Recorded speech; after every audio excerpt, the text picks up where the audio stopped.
Hello, good morning. Can you hear me? Am I 5 by 5? Am I not 5 by 5? Thank you, Nostradamus, 5 by 5. Good morning, everybody. My name is Bear from the internet. It is the 30th of April, 2024. It is a Tuesday, which means, generally speaking, this is going to be a coffee time with Bear, not a Bear brief. Those are Monday, Wednesday, Friday. And due to the springtime Moedim, appointed times, high holy days, the feasts as King James would call them, the last 8 days or so, we've been offline, and it's been a wonderful 8 days of not being on the interwebs, being in the real world where the people are, with the people that we love, celebrating the Father's appointed times. Today being Tuesday, I figured we'd get back to it, spend a little bit of time together this morning, and drink coffee together. So shalom and welcome everybody in the chat, everybody who's listening on the podcast. Yes, this is a podcast. Shout out to Monica, she who has never been on camera, who has been my admin for not quite 8 years, 7 years. And she strips the audio out of the YouTube video and posts it as a podcast. So that's also available to those that want to consume passively, whatever. Do the things, please. All the YouTube things, like, comment, subscribe, ring the little bell icon, share. You know how the YouTube algorithm feels about the Bear Show. We recently surpassed 200,000 subscribers. That's awesome. Our next goal is 500,000 subscribers. In spite of the fact that YouTube has had us shadow banned for 18 months or so. Don't care, whatever. Show is brought to you by the creator of the universe, Yahweh your Elohim, the Lord your God. You might not believe in him, but he believes in you. I would act accordingly. And the fine people over at Patreon, link in the description, and of course refugemedical.com, because I'm the founder and CEO, and I get to say whatever I want to about that company whenever I want to. So, also, I know a bunch of y'all are going to get a bunch of ads on this channel. That's not intentional. YouTube does that. I have the ad frequency set to 1 ad every 30 minutes, which is the lowest that I can set it to. And they're going to do terrible things, YouTube is, and not adhere to that. I apologize. There's nothing I can do about it. Okay? So, a few things I wanted to talk about this morning, and probably in no particular order. Pesach, Passover. Tim Hansen said, I just placed an order with Refuge. I can't wait for my kits. Praise Yah. Thank you, Tim. I appreciate that. Tim, what did you get? It is the 30th of the month. It's the last day of the month that you can get entered into the Nods giveaway. So we're giving away like more than $8,000 worth of stuff. Kind of the pinnacle of that, the apex being dual tube white phosphor Gen 3 LLUL21 night observation devices. Bearman and an OpFac. Awesome, Tim. I appreciate that. I have those right here. Hey, look. An OpFac and a Bearman. Shameless plug. Bear, how could you? I know. The audacity that I have to own a company and talk about it occasionally. But yeah, it's the 30th of the month, so today'd be a great day to get an order in if you want to get entered in to do all that. So what we're going to talk about today, Pesach, the Passover, storm damage, and thank you, Tim. I appreciate you very much for supporting Refuge. Storm damage, and a little bit of the news.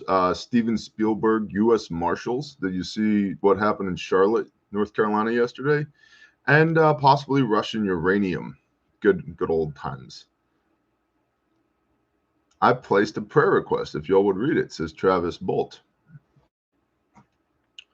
I didn't see it, Travis, but there's 535 people in here with us, so somebody will have seen it. So, storm damage. Let me read to you a little thing the Dance Monkeys put together for yesterday. Then we're going to talk about storm damage as seen with my own eyeballs. Severe storms spawned multiple tornadoes, heavy rain, and large hail this past weekend. The violent outbreak spanned from Texas to Iowa and created a stream of destruction across the Midwest, flooding roads, taking down power lines, ripping off roofs, and in some locations, flattening neighborhoods. More than 80 reports of tornadoes were made just on Friday alone across a span of 5 states, and it's been reported that over 100 tornadoes leveled homes and buildings in 6 states on Friday, according to NBC News. Nebraska and Iowa, where corn and white people come from, specifically saw very dramatic damage. Omaha in particular saw some severe damage, but there were no deaths. Praise Yah. It's believed that ample warning to the public led to a very high shelter rate, which saved lives. Omaha's mayor, Gene Stothert, said, "I do want to thank our local forecasters for the clear and accurate warnings they gave. I absolutely feel that this early warning, because of all of you, you prevented a lot of injury and probably death." End quote. The health director for the county, Lindsay Hughes, said that the fact that less than 24 people had minor injuries was just miraculous. I would agree with that. I've seen some crazy stuff. Pinckensville, outside of Rolling Fork, Mississippi, was there were 14 homes on one street, all in the Pinkins family, colloquially referred to as Pinckensville. There was nothing left on that street except the frames of trailer houses in a few locations, and just debris hip high as far as the eye could see. And there were 14 occupied homes. Let me see if I can remember all the details. Something like 28 people, 30 people lived on that road. Not one of them was injured, let alone killed. And when I asked them, how did you survive this? Because Rolling Fork, Mississippi was reported as an EF4, and it absolutely looked like EF5 damage. It was just destruction. And I was talking to somebody there, and they said, we prayed, and we crawled underneath the frames of our trailer houses. And then the storm passed over us, and when we crawled back out again, there was nothing left. It's insane. How people survive things like that, I don't know. Across the street from there in Rolling Fork, see, when you live rurally, across the street doesn't mean 43 feet away, maybe 4/10 of a mile from there on the other side of the highway, 2-lane county road. There was a house there that house got another house dropped on top of it, and then a semi truck was dropped on top of that house.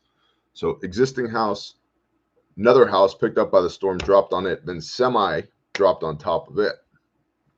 In that house was a gentleman in his 60s and his daughter in her late 20s and her baby, like newborn. And the storm hit their house, ripped half the house off. The man, had the connection to move from one side of the house to the other, so he did. And while he was calling for his daughter to come to the other side of the house, the side of the house he had been in got ripped off by the storm, and his daughter was sucked out of the building, holding the baby. He, of course, freaks out. And while this is happening, the storm drops another house on top of his house and then drops a semi on top of that. Well, he miraculously gets out of the house, what's left of it, and starts screaming for his daughter. And miraculously, she starts screaming back from about 250 yards away in the now sopping wet cornfield directly to the north of the house. The storm had picked her up out of the house, holding the baby, and gently deposited them into the Mississippi mud 250 yards to the north of the house. And they were okay. How does this happen? I have no idea, other than the Most High. It's insane. And you see some of these houses, and there's no way somebody survived that. There's no way. But they're standing here talking to you, relating their story. It's incredible. Medic Mouse. Oh, that mud. Yeah, Mississippi mud is a thing. I thought I knew about mud until I went to Rolling Fork, Mississippi. You don't know about mud until you've been to Mississippi trying to run a front end loader through what looks like wet dirt until you sink. And sink is not the word for it. You are engulfed. Shall we continue?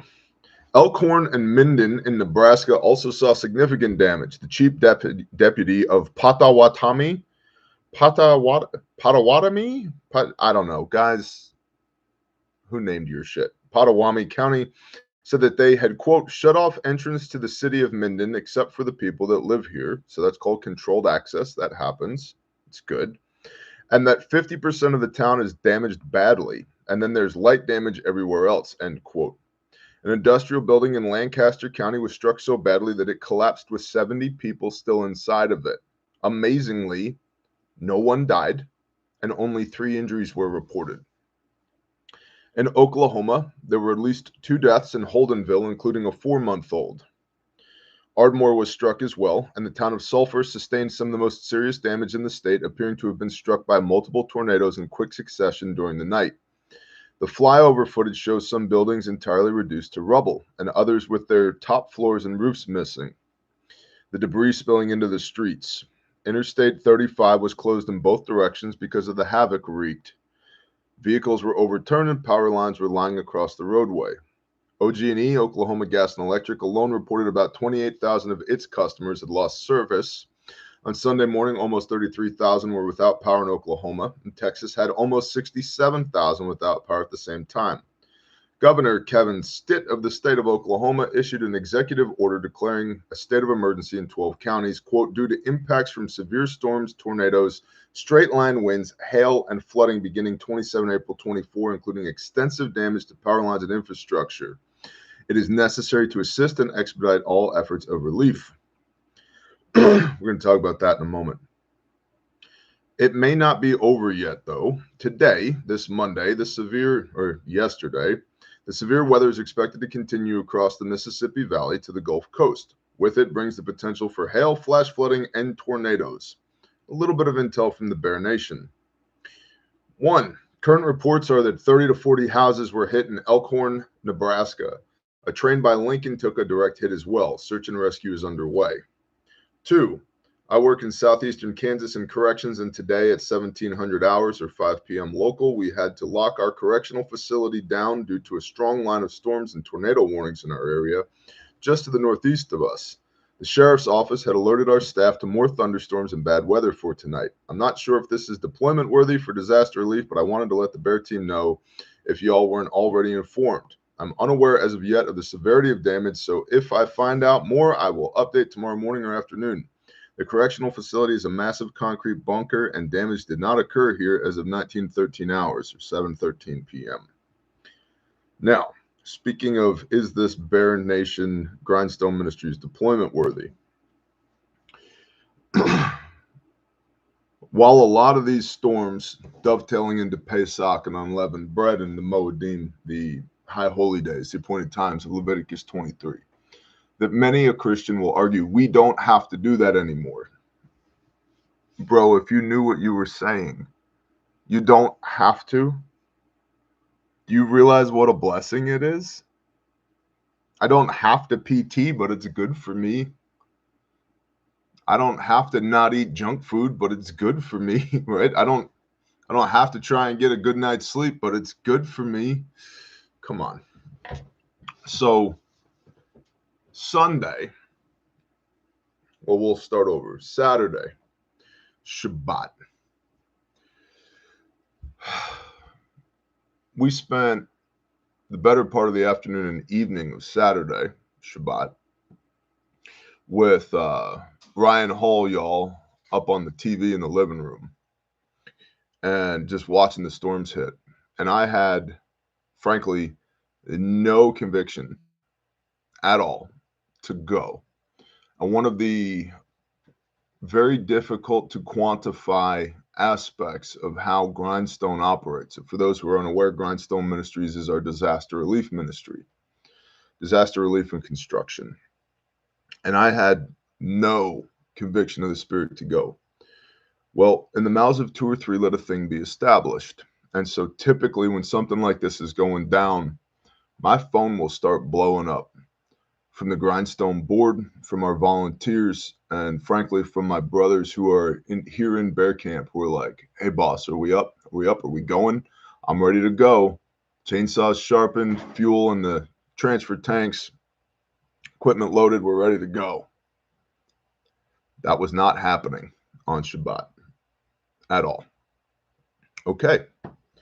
Can I make people go? Yeah, but to what end? If you're not called to be here, what's the point? So we watched the storms all afternoon and evening on Saturday on Shabbat. And then Sunday morning, Sunday was first fruits. Sunday morning, I woke up and the first thought, first conviction I had Sunday morning was, I got to go. I got to go. So I got up, I talked to my wife, we prayed together, and I hopped in the truck. And I drove from where I am in eastern Oklahoma to south central Oklahoma, which is much nicer than south central LA. And began surveying damage. Another brother of mine, of his own volition, of the conviction of the Spirit, left his home to come survey the damage as well in that area from those storms around the Ardmore region. And so I'm looking in a group chat that we've got for Grindstone, and he's like, hey, I'm up. I'm coming to do recon as well. Okay. Well, there's two, right? And then another brother was operating the VRC, Volunteer Resource Center, in Marietta, Oklahoma, which is about 45 minutes south of Sulphur. And so, all right, so we got three. Okay, that's a thing. Y'all, I drove everywhere. I spent 12 hours in the truck on Sunday, driving around, looking for storm damage that would warrant a Grindstone deployment. So I drove through Sulphur, and the reporting on Sulphur is that it's just demolished. Well, you can't always believe the reporting and even the aerial photography, because if you don't know what you're looking at, everything looks terrible, right? And maybe my stress inoculation is off the charts since Mayfield, Kentucky, because when you respond to a tornado that was 5 miles wide and on the ground for 186 miles, everything else just kind of pales in comparison. And the tornado that hits your little town might be the worst thing ever that ever happened to your little town. And it's like a 1.2 out of 10 compared to some of the stuff that we've seen with Grindstone, right? And so having a calibrated eyeball for tornado damage, I drive into Sulphur. And there's some spots in downtown Sulphur, which, by the way, Oklahoma Highway Patrol was doing traffic control, not letting controlled access, not letting people in. So what did I do? Oh, look, a convoy of ODOT, Oklahoma Department of Transportation. I'm just going to slip my truck into this convoy of ODOT. Now I'm going wherever they're going because they got white trucks with blinky lights on them, and I got a white truck with blinky lights on it. Cool, let's roll. And so I rolled, and I got a little bit of a hairy eyeball from some of the ODOT guys, like, who are you? But white truck, blinky lights, beard, safety vest, radio. I look like I belong here, right? And so I rolled into Sulphur, got into the downtown area, talked to some of the OHP, Oklahoma Highway Patrol guys, found out where the EOC, Emergency Operations Center, was, and get to the EOC, and it's a fire department, ambulance corps. There's nothing going on there. Okay. Drive around downtown, and yet there's a few blocks downtown that got smashed, almost entirely business/commercial. And while I feel for those people, what Grindstone looks for when we deploy are the people who didn't know how they were going to buy groceries last week and this week have nothing. They've been wiped off the face of the earth, right? We look for people who are now destitute, if you will. Those are our people. That's who we want to help. And so on the northeast side of Sulphur is a road called Ballpark Road. And there were residences that were damaged on Ballpark Road. I'd say the least attractive property on Ballpark Road would probably list for somewhere around 1.2.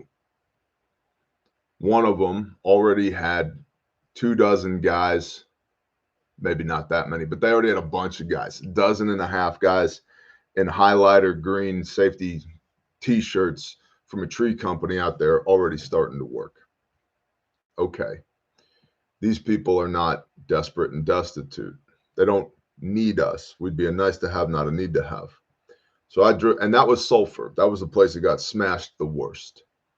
So I drove through Sulphur and Marietta and Ardmore and Dixon and Springs and all the little towns around there, looking for something deployment worthy for Grindstone. I went and saw my brother at the VRC, Volunteer Resource Center in Marietta.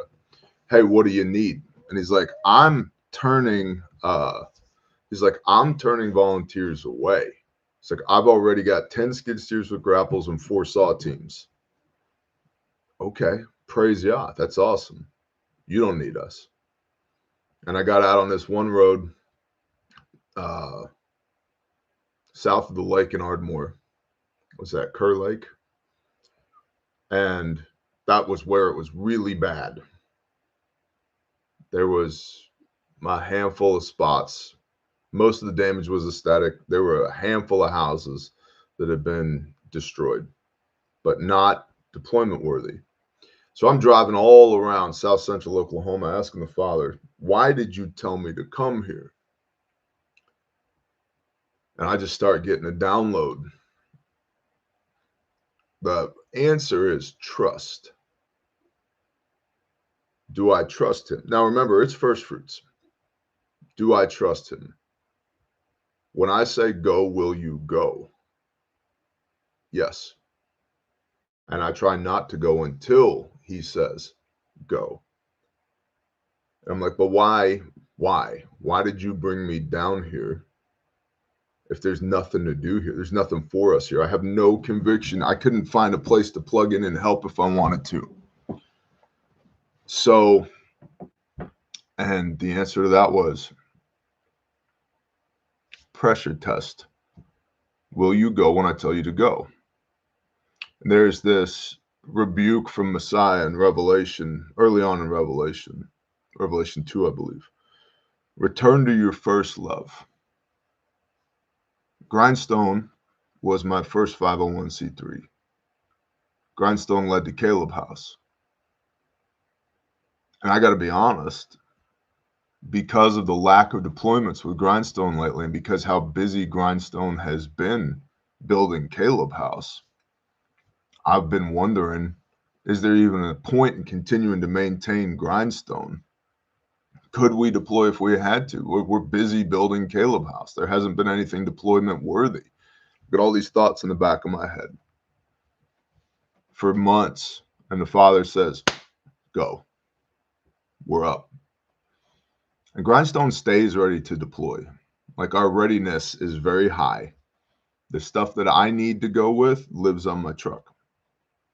The equipment, and the trailers stay loaded or very close to loaded. Doesn't take but a half an hour to be up.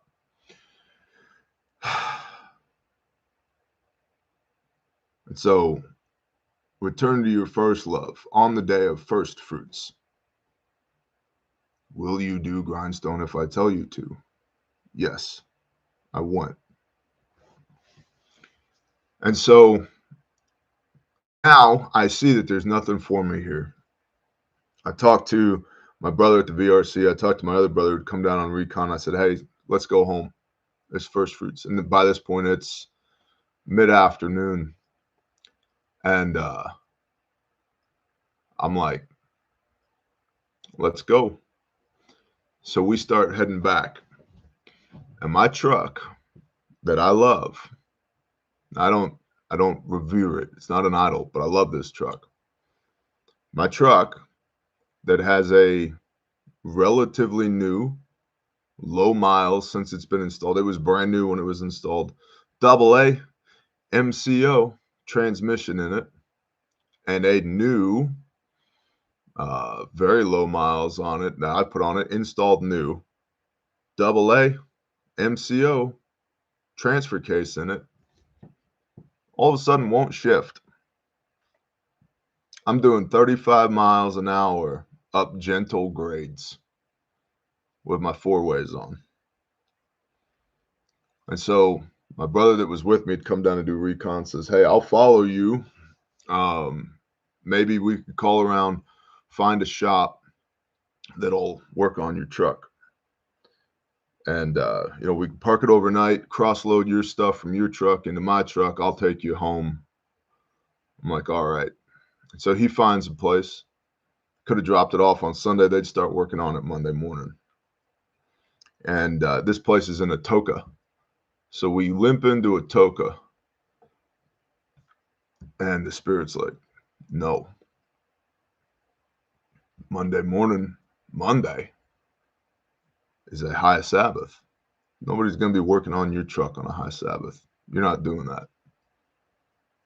Drive it home. What do you mean drive it home from Atoka? Atoka is not close to where I live. Drive it home. So I'm talking to the Father, and he's like, do you trust me? Yes. Okay. So I get on the radio with my brother, and I said, hey, I got to drive this thing home. And he's like, is it going to make it? To which I responded, no, but I believe that it will. I got to drive it home. He's like, all right. He's like, I'm going to stop in Atoka, and then I'll be headed home. If you need me to come get you, holler at me. Awesome. And so I limped the truck home well over 100 miles in like third gear on these Oklahoma back roads, man. And because the truck was running so terribly, and because I'm driving and doing nav at the same time, I've got no radio, no podcast, nothing, just me and Yah talking to him, literally like praying the whole time. And start thinking about first fruits, and I'm getting text messages from my family that they had built the fire and they had made our household's offering for first fruits, which is a meager little thing, right? It's the first things that are coming up from the ground that you give to the Father. And it was some horseradish and some strawberries and some asparagus and a flower that the weasel had picked. And it hit me. The whole day is about trust. When you give this offering to the Father, you're trusting him that there's going to be so much more that's coming. There's so much more bounty behind this little bit that you can give to the Father. And then that got me to thinking, Messiah is the first fruits of the resurrection. And we have trust that we too one day will be resurrected and welcomed into his kingdom at the end of an age. And so I'm just like sobbing on this drive back, just praying to the Father, hey, get me home. I know I'm going to get home. I trust you to get me home. But now, like, I'm in the middle of nowhere, like stupid in the middle of nowhere. No cell service, no nothing. There's nothing out here. You break down on the side of the road here, it might be the next day before somebody drives by to come get you kind of place, right? And finally, I get near the little town that we live near, and I start getting cell service again. And it's everybody I know that's like, hey, there's a tornado threat at our place. And the sky's like lime green tornado sky. And I'm like, oh, crap, here we go. And I rolled into my driveway just as it started to pour rain. And it was such a beautiful metaphor, a physical reminder of we've got nothing without him. We are nothing without him. And will you be obedient when he tells you to do something? Will you go when he says go?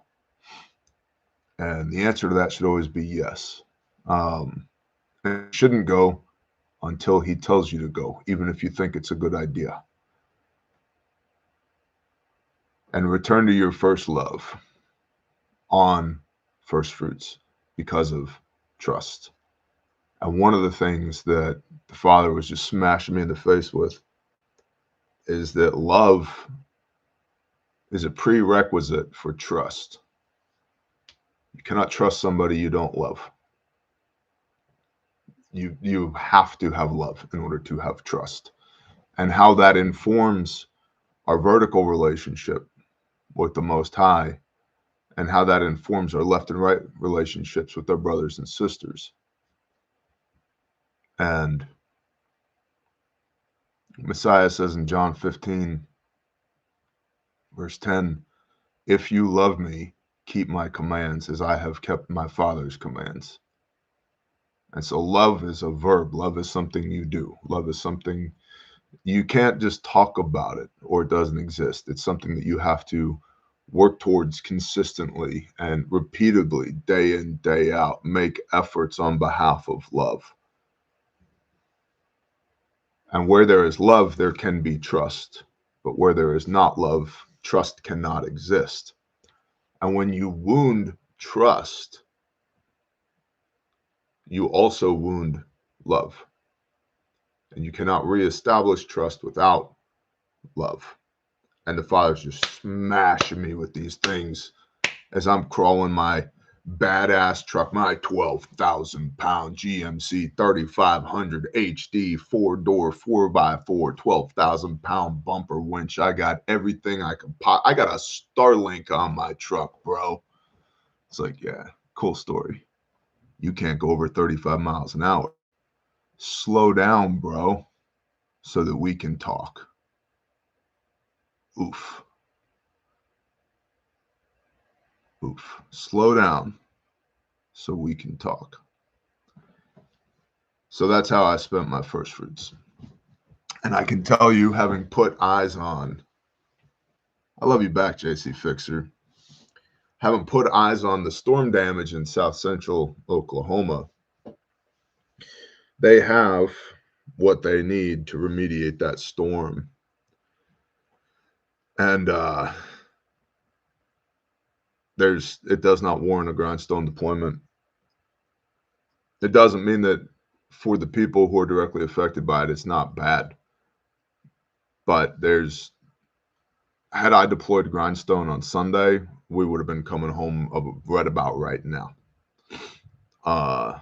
So yeah, that's what's going on in Oklahoma with the storm damage, and praise y'all that it's not any worse than that. So I wanted to share that with y'all. I felt convicted to share that with y'all. And today begins the search for a new truck because I had a Chevy Cheyenne 3500 with I had several of them with tool bodies on them, and one of them 4L80E transmission. I put 3 different transmissions in that truck after the first one blew, and it was never right. Shalom, Patriot Plumber. Great testimony, brother. Praise Yah. And so I've learned my lesson on 1-ton trucks that need transmissions. After the first one, I'm done. So today begins the search for a replacement truck in earnest. And I know what I want, so I don't want any recommendations. All my trucks have 3 pedals. Yankee Watchdog, I'm telling you, I'm 100% leaning in that direction.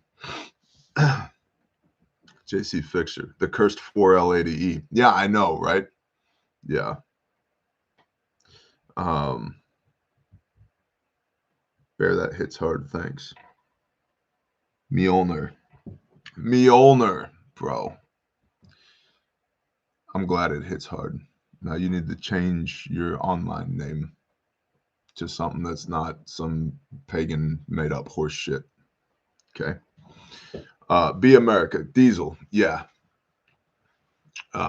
Ideally, I don't know if you can get a 3500 or a 4500 with a manual in it these days, manual transmission. But if you can, that's what I'm going with.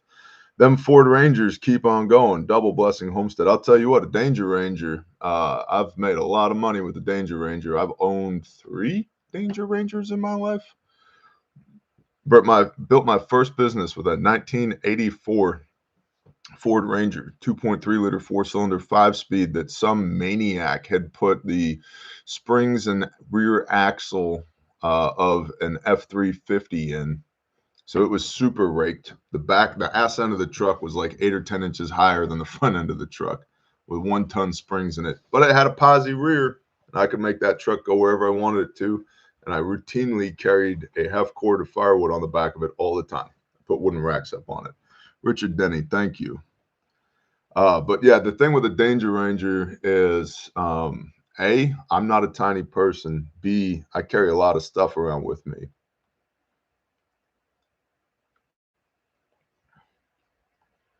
Dodge is the only one that you can get a manual. Well, I won't be getting a Dodge. I've blown motors on Fords, transmissions on GM products, and everything on Dodges. And I'm not a Dodge fan. Also, the Dodge 4500s, 5500s, a lot of the utility companies around here are using those. And I spend a fair amount of time talking to the guys that work for OG&E, and they hate them. They hate them. They're like, for the first 30,000 miles, they're great trucks, and then they literally start falling apart. I was talking to one guy. It's like, define falling apart. What do you mean? He goes, well, my buddy who has one, literally the rear axle fell out from underneath the truck while he was on the highway. I was like, you got to be shitting me. He goes, no, I'm not kidding. He goes, they're junk. He's like, they're great for the first 30,000 miles, and they start falling apart after that. So I'm not interested. Anyway, like I said, don't need truck recommendations. I know what I'm looking for, and when I find it, I will purchase. But me personally, not a Dodge fan. If you are, good for you. Do your thing. Me, no. 7-3 Excursion. Now we're talking. Now, shall we cruise the news a little bit? You guys want to cruise the news?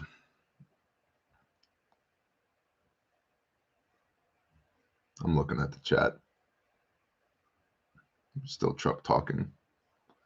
Sean Edwards said news. Glock 316. Yes. All right. We'll cruise the news. Okay. First thing that I saw that was super interesting. Well, we'll start here first. From RT, White House mulls Russian uranium ban, according to Bloomberg. The Biden administration is considering a ban on enriched uranium from Russia using the president's executive authority after congressional efforts stalled, according to Bloomberg on Tuesday, today. A bill banning Russian nuclear fuel was passed by the House of Representatives in December, but has since languished in the Senate. The White House wants to prohibit enriched uranium from Russia as part of its sanctions campaign against Moscow over the Ukraine conflict. According to Bloomberg, officials from the National Security Council and the Department of Energy have been discussing a ban that would include waivers allowing the fuel to be imported until 2028. So we're going to ban it, but you can still import it until 2028. Okay. An executive order from the president has as much the same power as federal law. Congress cannot directly overturn it, but can pass a new law to nullify the order. No decisions have been made yet. Russia is America's top foreign supplier of enriched uranium, providing almost 25% of the fuel used in U.S. reactors. Official statistics show that U.S. imported $1.2 billion worth of Russian uranium last year, the most ever on record, with the annual value of uranium shipments up by 43%. So why are they importing uranium? They're importing it for fuel for nuclear reactors. Why the big push on nuclear reactors? It's seeing they're caught between a rock and a hard place here. What's the talking points here? The Biden administration is caught between a rock and a hard place. On the one hand, Russia bad. We can't be giving Russia billions of dollars because we're fighting them in Ukraine and we don't want to support their war machine. On the other hand, we need electricity here in this country.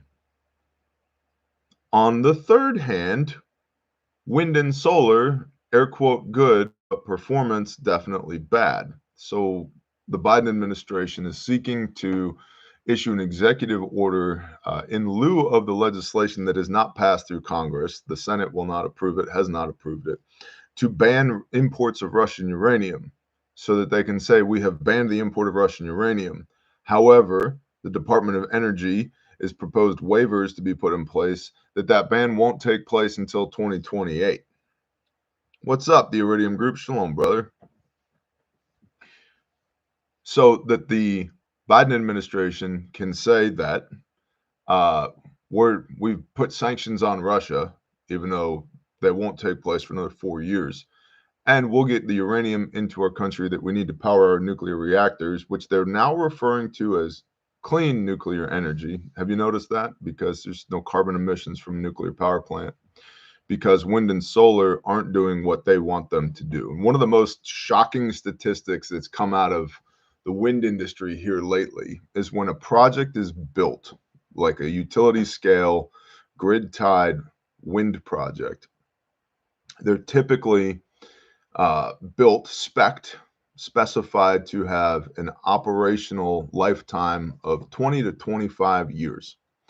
And so all of the carbon offset is based off that 20 to 25 years.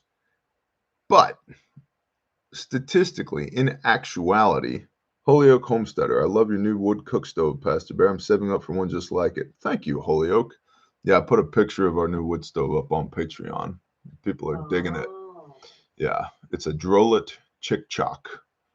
And we've not cooked anything in it yet because it's Oklahoma in the spring and it's going to be, what, 85 today? Something like that?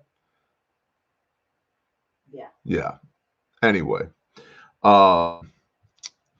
So wind turbines, supposed to have a service life of 20 to 25 years, except that statistically across the industry, their average service life is 12 years, which is half of 25. Not getting it done. Forget the whole carbon offset thing.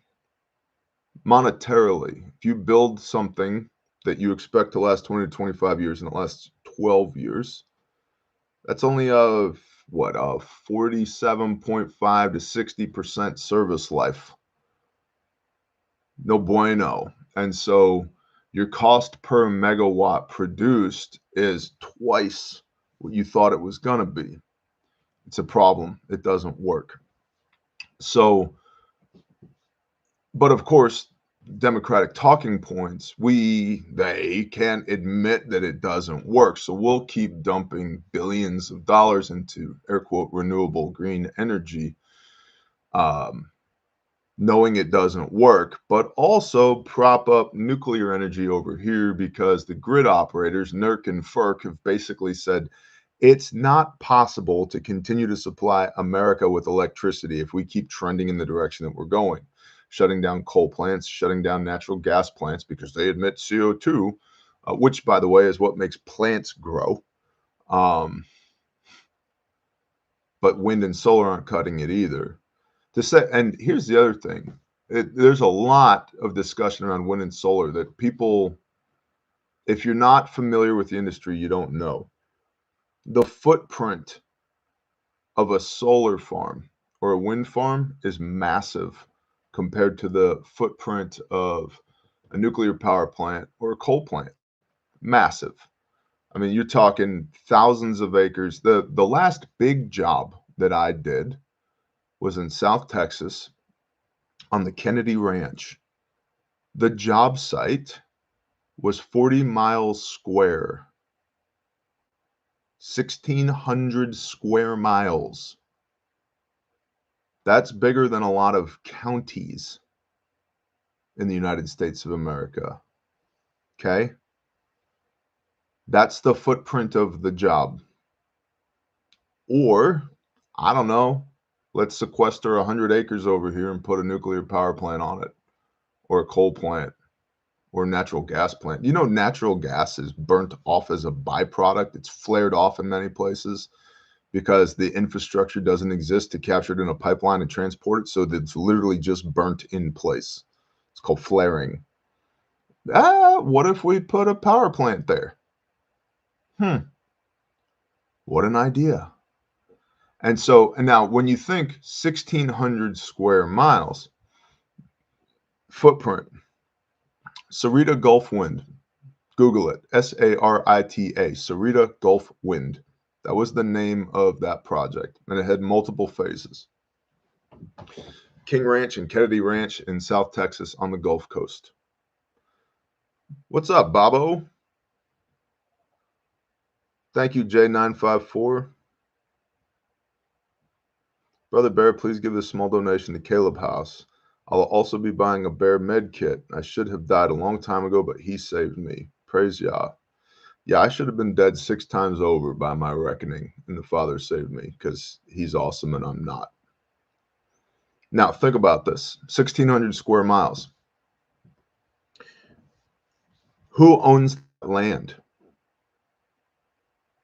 Well, it's privately owned.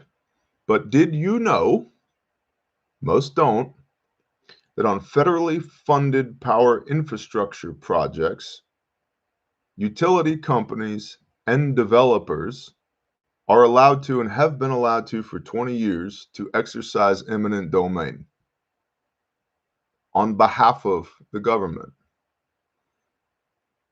Now, most of these projects are leased at air quote fair market value, which is typically about 50% of what you could sell the property for.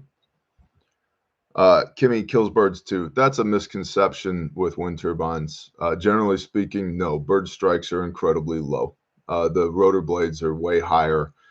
They used to, because the way the nacelles, the boxes on top were designed, there were flat spots on them where birds would make nests and then they would fly into the rotor blades and the birds would get killed. Doesn't happen anymore. It's very, very minimal. It's more likely that you'll be struck by lightning than a turbine kills a bird. And again, I'm not pro wind turbines. I was in that industry, but it's bad data from 25 years ago that's been extrapolated for the last 25 years, and it's not true. Birds fly into windows all the time. Yeah, I had a turkey try to fly in my window last Thursday night. So it happens. Matt Drake, we put a 3,000 acre solar field on the grid in Texas last year, and it's only 300 to 500 MVA. One small hailstorm broke 285,000 of the 300,000+ panels 1 month into it being energized. Exactly. Who owns the land? Well, if you have a lease agreement, you maintain the ownership of your land, but it's a 99-year land lease, and you'll get paid unless you disagree, you don't want it there. No. And then they will eminent domain your ass. And this is being done all across the country. The government is taking people's land to give to utility developers in order to implement solar and wind. It's bullshit. So anyway, for all the reasons stated, solar and wind, they're great for small applications. Your house, your homestead, your shop building or barn, your SHTF bunker, they're great for that. They're not great for utility scale distributed electricity. So the Biden administration knows this, even though they continue to push it, but they're also trying to spin up more nuclear power, which means that they're going to sanction Russia. Cannot buy any more uranium from Russia. But that's not going to take place until 2028. Who's going to be president in 2028? My guess is not Biden, but that's an entirely different discussion. 2 more things I wanted to look at relatively quickly. We're going long this morning, and that's okay. This was interesting. My buddy Bob was live tweeting this as it was happening. And by live tweeting, I mean I was sitting next to him at a fellowship yesterday for the High Moedim High Holy Day. From CNN, 4 law enforcement officers were killed in a shooting at a home in Charlotte, North Carolina. 4 other officers hospitalized. There's one line in here that I think makes this noteworthy amid the political climate that we have in the United States of America 2024. Dateline, CNN, 4 officers were killed in a shooting while attempting to serve a warrant at a home in Charlotte, North Carolina, including 1 deputy U.S. Marshal and 2 local task force officers, according to authorities. 4 other law enforcement officers were shot during the incident. Charlotte Mecklenburg Police Chief Johnny Jennings said Monday evening. So that's a total of 8 officers shot, 4 wounded, 4 killed. First of all, our hearts go out to the law enforcement officers. That job has gotten worse and worse and worse since, I don't know, since Hands Up, Don't Shoot, probably. The loss of qualified immunity, and a lot of these woke jurisdictions gutted their police forces, which left fewer officers to do more work and shifted the public perception against law enforcement as if somehow law enforcement is responsible for the fact that a certain political party has been turning cities into ghettos for the last 100 years. But I digress. Back to the article. The compound tragedy adds to a growing list of officers who have been shot and killed in the line of duty this year. At least 98 officers were shot in the line of duty from January through March, according to the Fraternal Order of Police. The shooting in Charlotte happened as members of the U.S. Marshals Fugitive Task Force were serving a warrant for possession of a firearm by a convicted felon in the Shannon Park neighborhood. Possession of a firearm by a convicted felon. Here it is. The officers were met with gunfire from a, quote, high-powered rifle and returned fire, fatally shooting the suspect in the front yard of the house. Jennings said the task force had been serving the warrant to that suspect. Quote, as officers approached, they received additional gunfire from inside the residence. 3 members of the Marshals task force were fatally shot, Jennings said. One of those killed was a deputy U.S. Marshal, the U.S. Marshal Service told CNN in a statement. The officers were met with gunfire from a high-powered rifle. Now, define high-powered. I guarantee you CNN doesn't know what high-powered means. But basically, it sounds like this guy, scumbag, felon in possession of a firearm. I'm assuming scumbag. I don't know the guy. But he shot 8 officers, so we'll go with scumbag. Task force shows up to serve a warrant for him. There were at least 8 people because 4 were injured, 4 were killed. Joint operation between U.S. Marshals and local PD. They show up to serve a warrant, and this guy just starts spraying, which means probably some type of AR or AK with a 30-round box magazine is my guess. And I know these guys wear armor, but a lot of them are wearing pistol caliber armor. And it's not enough. Even level 3 plates is not enough in many cases. I know OBN, Oklahoma Bureau of Narcotics, runs level 4 plates specifically for serving warrants. So anyway, assuming they were wearing armor, because they probably were, it was not armor adequate to stop the air quote high-powered, what did they call it? Where did it go? High-powered rifle ammunition. And that, I think, has the potential to become a talking point in Joe Biden's America 2024. One more thing that's going to be used to get everybody all riled up. He had a high-powered rifle. Define high-powered. Because there's 5.56 or 7.62 39. Those are technically intermediate cartridges. So, something to be aware of. One of y'all, where is it? B&B Home. We gave our trooper a belt kit. Praise Yah. Refuge does a lot of work with law enforcement officers. In fact, Project Tribute here in Oklahoma, we're up to 19 lives saved with Project Tribute. Praise the Most High. So that's just law enforcement officers. So that's super cool. If you don't have, if you're a law enforcement officer and all you got on your rig is a tourniquet, sir or ma'am, it ain't going to cut it. It ain't going to cut it. You need a blowout kit at a minimum. Tourniquet, wound packing gauze, pressure dressing, probably some hemostatics, pair of shears, and chest seals. Like that, a blowout kit. That's what you need. And please don't buy the Chinesium stuff. There was just a post from North American Rescue on Instagram a few days ago of a Forest Service. Those are badged officers, a Forest Service, where their procurement officer bought them all Chinese cats, fake cat tourniquets.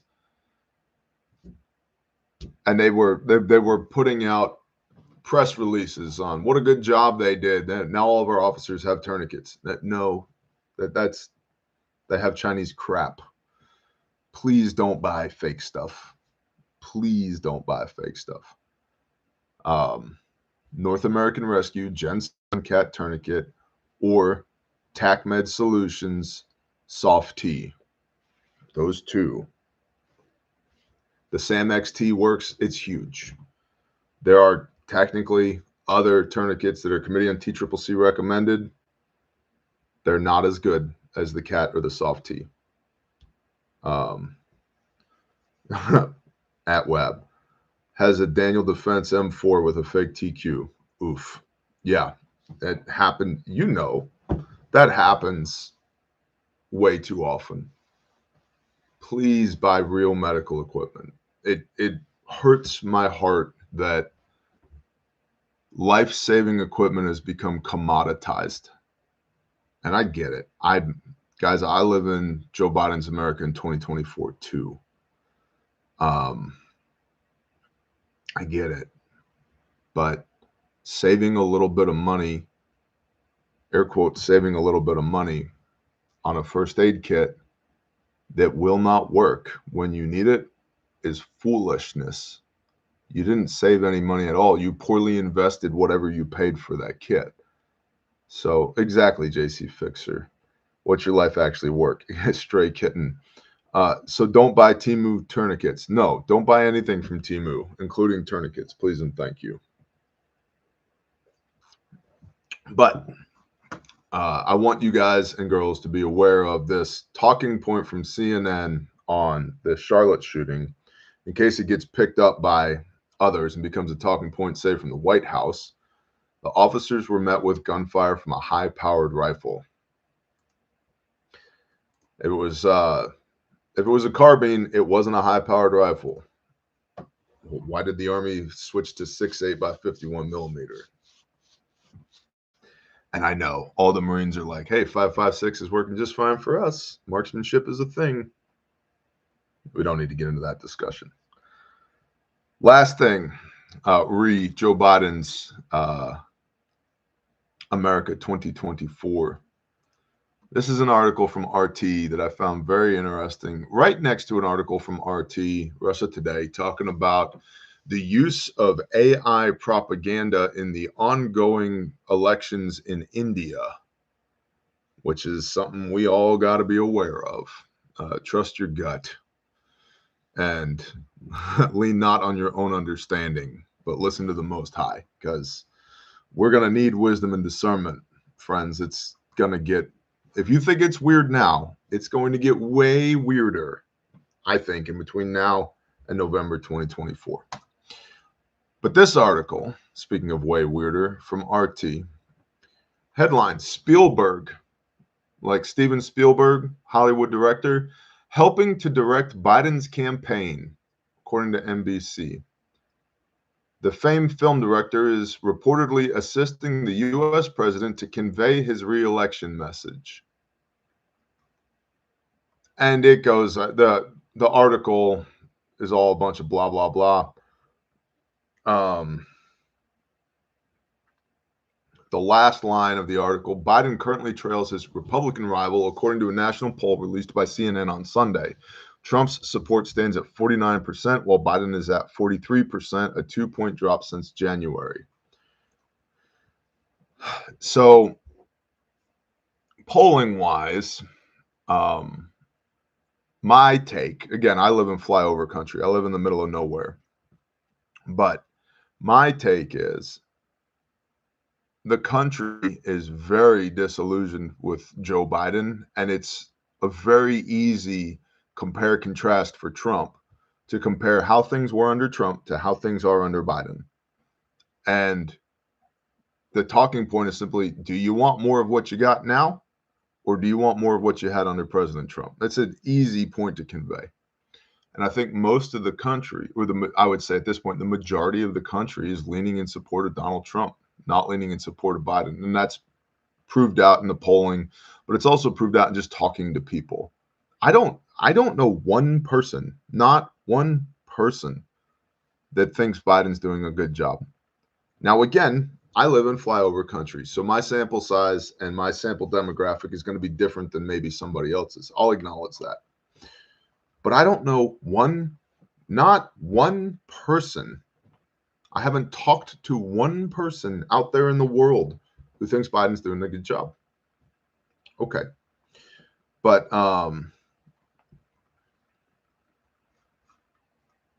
I think he's doing such a bad job that they now need the famous sci-fi Hollywood director Steven Spielberg to run the campaign. And it just makes me wonder, what exactly are they going to be doing? What exactly are they going to be doing? I tell you what they're not going to be doing. See, I see Andrew Barnes in the chat says, there are just stupid people. Orange man bad. I agree. But I want to show you that Andrew Barnes can do way more than just comment on the internet, because he brought us these. I'm not spilling it. To put in the ground to make food with, which is going to happen today, because he is a brother. And this illustrates the point that whether you're voting for ice cream grandpa or the bad orange man, neither of those two things is more important than the ability to produce your own food. Because that's what this will do. It will produce food. Look at these things. These are beautiful, beautiful, healthy, vibrant. That man can grow food, in addition to all of his other wonderful things that he can do and his excellent personality as a human. So I just wanted to make you boys and girls aware that the Biden campaign is literally being run by Hollywood now. So when you see things that, and should we be surprised that Hollywood elites are in cahoots with the Biden presidency? No. I love you too, brother Andy. No, we should not be surprised that Hollywood elites are in cahoots with the Biden presidency. They share a lot of hobbies and traditions and pastimes. Yeah. But just remember, from this point going forward, whenever you see something coming out from the Biden campaign, that it's literally propaganda from Hollywood. Literally. Not maybe, not metaphorically. It's not hyperbole. It's literally propaganda from Hollywood. Okay? Cool. That's coffee time with Bear for today. Oh, the baby's doing karate. Cool. Very briefly, today is the last day at refugemedical.com that orders over $199 will get you entered into win the NODS giveaway, which is huge. White phosphor NODS Gen 3 dual tube, hardhead veterans helmet, a mount, a Refuge Medical OpFac kit, an Arrowhead EDC wardrobe, an Alien Gear tack strap today. Ends at sundown or at midnight today. Okay, and the store has been closed, very much so, because of the appointed times, the high Sabbaths, the Moedim. And so we're open. Shalom, Alex Toter. We're open today. If you wanted to place an order, today would be a great day to do it. So we've got the OpFac. We've got the bare minimum. If you don't have a kit yet and you need to get one, like you just need, I need a kit, get the bare minimum. Get the bare minimum. Okay. This will do trauma medicine, you know, bullet holes, broken bones, car wreck, all that. It will also do Susie fell off of her bike again. Okay. Get the bare minimum. We've got the SOB, small the back kit, little tiny guy right here. Like I said, the OpFac, all these things, they're in stock. They're at the store. They're shipping fast. Store's open again. Hasn't been open. It's open again today. So please go check that out if you're interested. If you're in the market for a first aid kit, consider us, Refuge Medical. I do want to take a quick poll with y'all, real quick. So get your thumbs or fingies ready.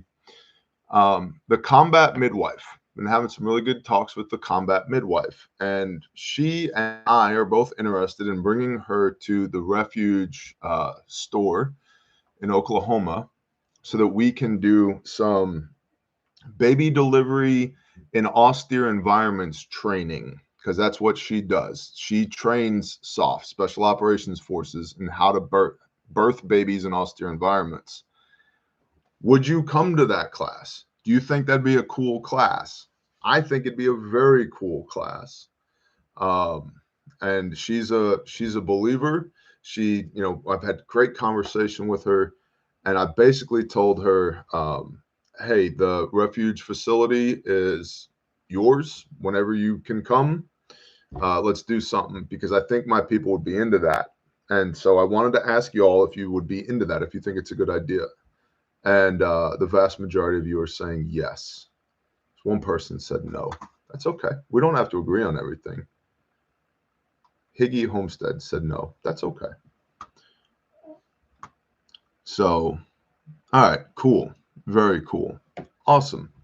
That's what I thought, but I just wanted to check with y'all. Cool. Yeah. What else?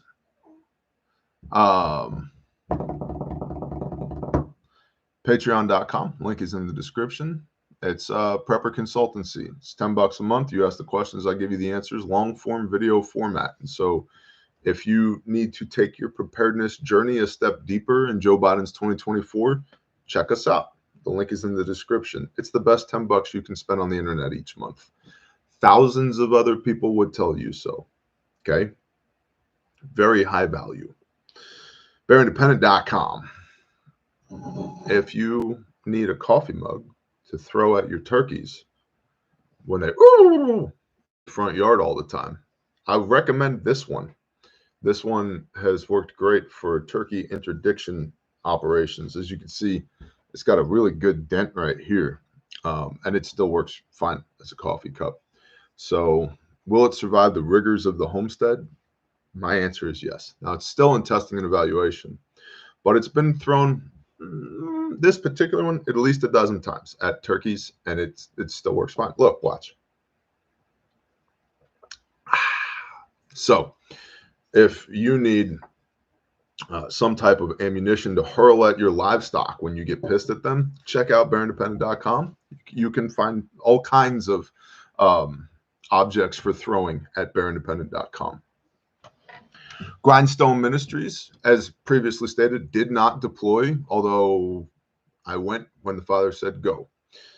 We did not deploy to this most current round of tornadoes, but I absolutely got the impression,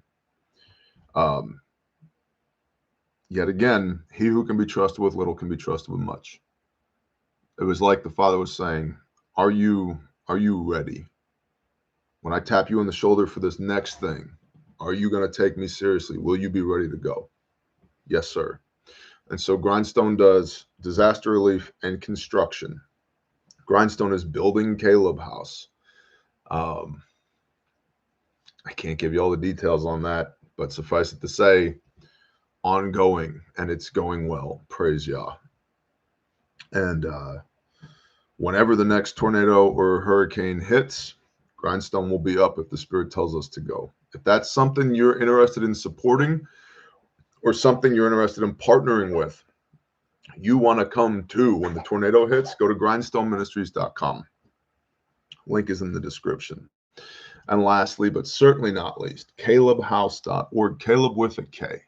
Rescue and restoration of juvenile human trafficking survivors, predominantly restoration. We're in Caleb House does restoration. There's very few people that do that. There's a fair number of people who are doing rescue, but there's not a lot of people doing restoration. And that's what we do, is put the kiddos back together again. And if that's something you'd like to support or partner with, you can check out Caleb with a K, calebhouse.org. We're 100% privately funded by y'all. And I'm very appreciative of all of y'all who support Caleb House, because we literally couldn't do it without you. We need a live demo, Paladin 1. Maybe next time I'm outside. Although we have one fewer turkeys than we did. So Pesach, the Passover, man. I've got this ram, and I'm knelt down beside him, and I've drug my knife across his throat, and arterial bleed, agonal breathing, and I'm talking to 12.5 of my people about the representation of what it means to be covered by the blood of the Lamb, right? And that death has passed us over, and how this is foreshadowing of Messiah and his atoning sacrifice for us, that we would not be dead in our sins, but that we would have an expectation and inheritance of eternal life through the trust, the faith that we have. And it's this beautiful moment. If you've ever done the Pesach, it's this beautiful moment. And in the midst of this beautiful moment, I got 3 turkeys up in my face going, and I was like, you know what? I friggin' had enough. And so for Pesach, we had a ram and a turkey, because one of those turkeys caught a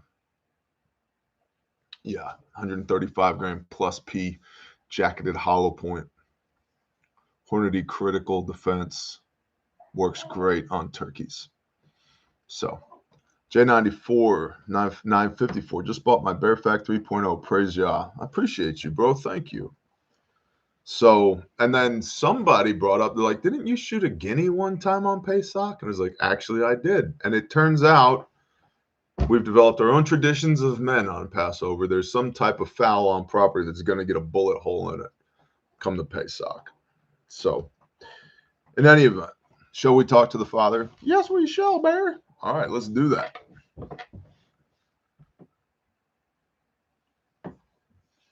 Oh, good morning, Father Yah. Father, thank you for allowing us to wake up on this side of the dirt today. Father, thank you for all of the blessings that we have that we take for granted every day.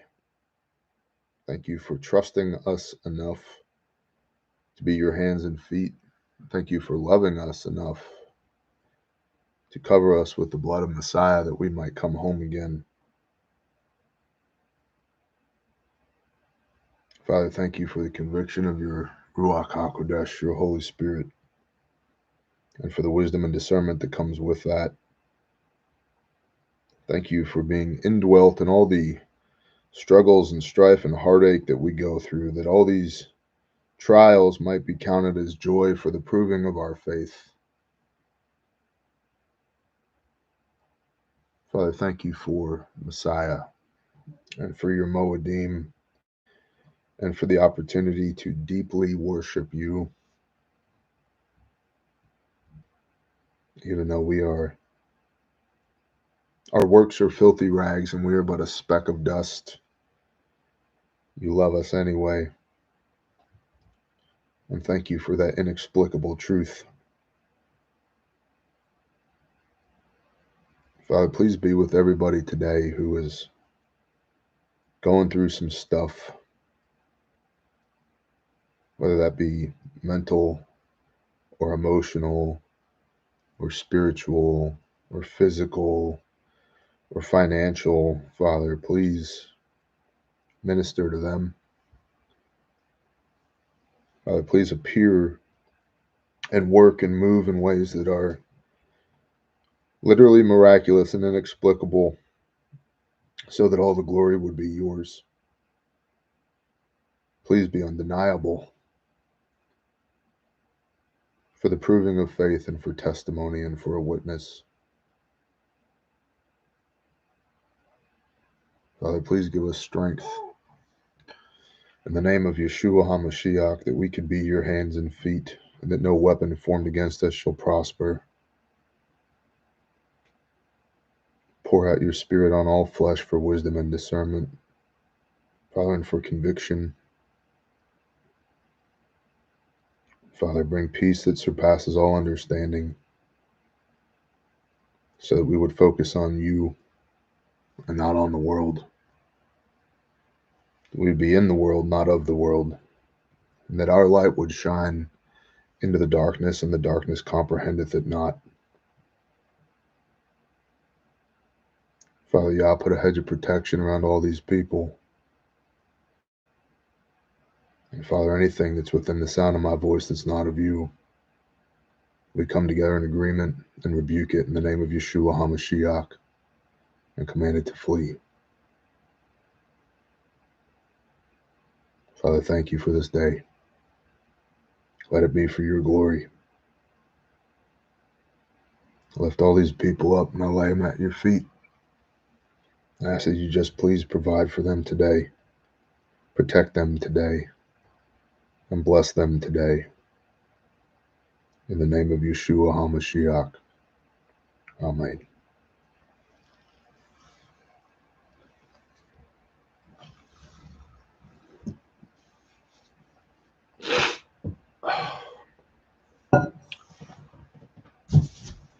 Every time I talk to Dad, it makes my eyes leak. What's that about?